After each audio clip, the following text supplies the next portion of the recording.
My name is Andrew, and I own This Gaming Tavern. One thing we do that gives us a huge competitive advantage over other game stores is making our own unique products. In this video, we will follow the entire journey of this new product I made, these dry, wet erase Dungeon Master maps. And I'm going to talk about everything from concept to creation to selling. I've been doing this for over 4 years now, and this is a cornerstone to our company. I will give you 5 steps, and let me tell you right now, step 3 is the step that kills most products. That, and I'm going to give away one of these map sets at the end of the video, so stay tuned and see how you can get this free map pack. Owning your own product line gives you complete control over that product and much better profit margins. In short, more money and more power goes to the owner instead of another company. No other game store carries these products because we make them in-house. So let's make this product together. I'm going to use these dry, wet erase battle maps as a good example. The first thing in creating a product is knowing your product. This can be challenging, but for me, it's looking at a problem and figuring out what solutions are already there and seeing how I can innovate on that. So we had multiple customers come into the store looking for dry erase battle maps, and I myself as a dungeon master have purchased some, and I gotta say, I don't really love them. Some of these maps are really big and hard to store or transport.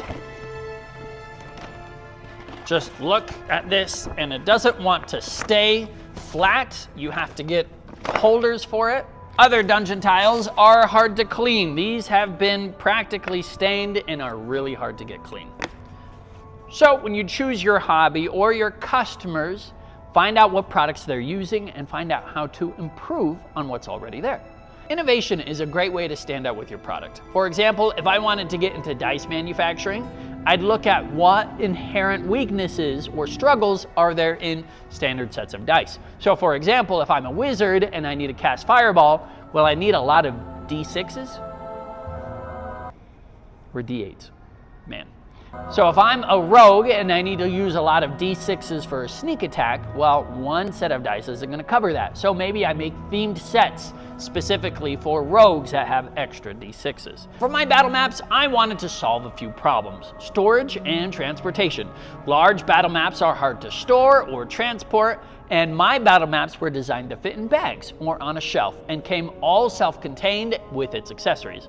Most of the combat scenarios I run aren't huge battlefields, but more are small skirmishes anyway, so I can get away with an even smaller footprint for my map.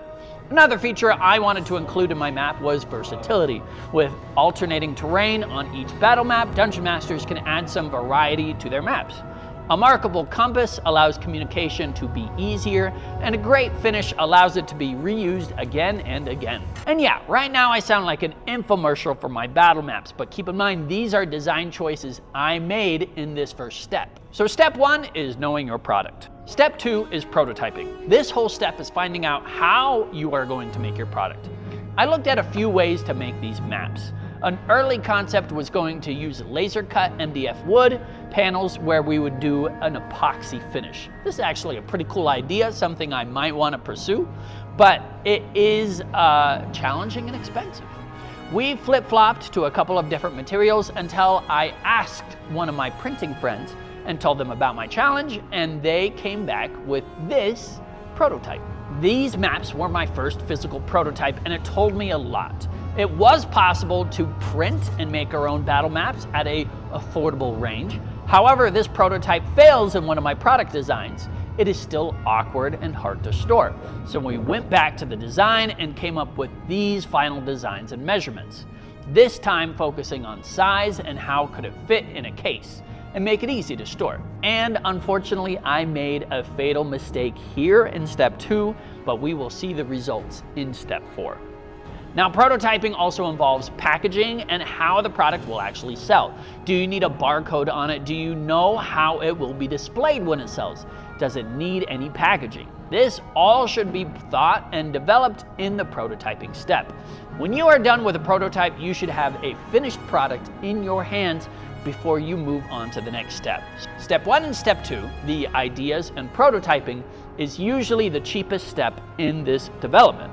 For these maps, it just took me the time to design and the money for a few test prints. So step 2 is prototyping. Once we have figured out the product, we need to decide the scope of the project. When gauging the scope of your project, you need to look at a few factors: cost, time to make your product, risks involved with making the product, interest and upfront investment, and of course the price you want to sell the product at. Cost is evaluated by materials, time, and resources needed to make the product. I recommend breaking down a single unit of your product and figuring out how much it costs to make that single unit. Next, you need to calculate, are there any extra risks with the product? For example, dice sometimes have bubbles or voids in them, and that can ruin the product. So you need to calculate that in your projection. Lastly, you need to decide on how you are going to sell that product.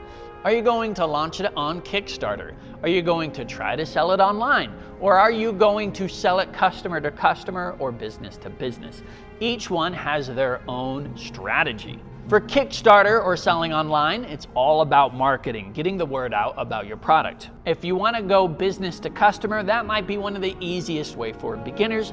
And if you're looking business to business, well, you're going to be doing a lot of meetings with other owners. I genuinely believe person to person is the best way to connect with people nowadays. And this is really the hard step because this is all just an educated guess. What I recommend for anyone starting product development is creating a minimum viable product. This is what is the smallest and cheapest version of this product I can realistically create and then sell. The less risk you take, the more likely you can bounce back from a failure or double down if it succeeds. Once you've decided your sales avenue and the quantity of your product you want to make, you're almost ready for the next step. For my battle maps, I went with the minimum viable product, the smallest version of this product possible, so I can figure out how to manufacture and sell it. I don't know if these will sell, and I don't want to do a Kickstarter for this product, so I did a minimum print run of 50 maps. We got these file organizers at Hobby Lobby for under $1. And same thing for the markers. We just did a big batch of Expo markers that we could find on Amazon, and it came to less than $1 per package. At the end, each map pack came to about $15, and we are trying to sell them for $30, which is a pretty fair market price. Now, if I try to order larger quantities to this, I can probably make better profit margins. And if I make direct contact to a marker company or to a package company, I can probably have better markers and better packaging for this product at a cheaper price. But again, this is the minimum viable product. What's the easiest, smallest version of this? And that's what this is. So step 3 is setting the scope for your project, understanding how you want to sell it, and setting realistic expectations. On to step 4. This is manufacturing the product. Yay, we finally get to see our product come to life. Now, I'm working with My KKP Printing. They're an awesome local printing company here in Utah. Ask for Austin, and they were super kind to me. They only work with other businesses, so you have to be an established business to work with them, but they are fantastic printers. And they even let me go into their shop and show how they printed the maps. And they have this printer here. It's about the size of a bus that they got to print these maps on. And they have professional industrial pressure slicers and a really cool laminating machine. I honestly was kind of geeking out about printing. I can understand why it's such a cool business to be in because there's so much cool things you can make. With the tools that My KKP has, the print quality on these maps is absolutely amazing, and that is a product manufacturing choice that I really wanted for these. Oh, that's so cool. Now, a really small minimum viable product was to print these at home and laminate them myself, but I'm really glad we went with this company because the quality absolutely speaks for itself. So remember in step 2 when I talked about prototyping and development and how important these were? Well, this is why. When developing the product, my first test prints were ordered and they worked well. But I only ordered individual maps. I never fit the maps together like they were supposed to here. And that's a key element of this design. After ordering everything and paying for it, I realized a small but noticeable mistake. Putting the maps together creates a long rectangle box on the edge, which can be a little confusing for players. It's not the end of the world. I don't think this ruins the product, but if we ever print another batch, I will make sure this gets improved in version 2. After we had all the prints done, I took the product to my parents' place. We sat down for a few hours laminating our helper sheet and organizing the packages.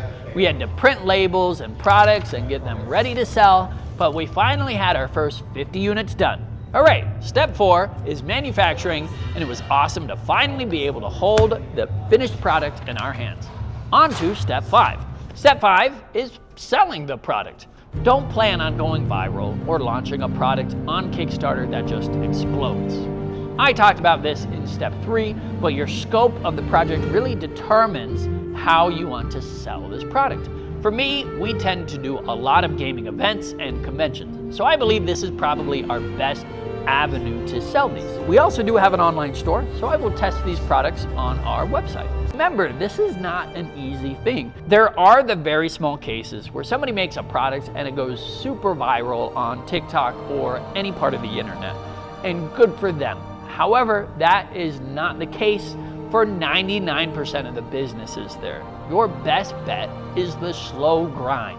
Build product after product, build customer after customer, have good relations with your manufacturers and with other businesses, and slowly grow.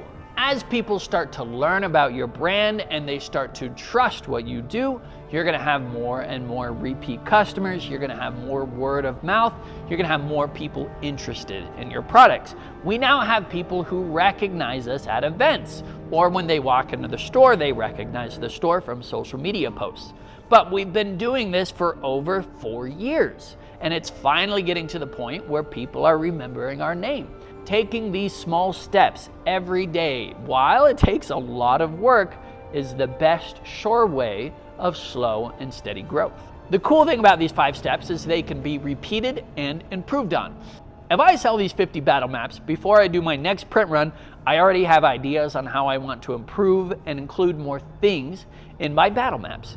I can see why people bought the product, and I can tweak my design to lean into those audiences. Steps 2 through 5 can honestly feed off each other in an endless loop. You can always be improving and growing your good product line. As a thank you for watching through this entire video, I will send this map pack. This was signed by me and the other printers at the shop. We're gonna send it to a random commenter on this channel. Because I'm a nobody here on YouTube, I read every single comment.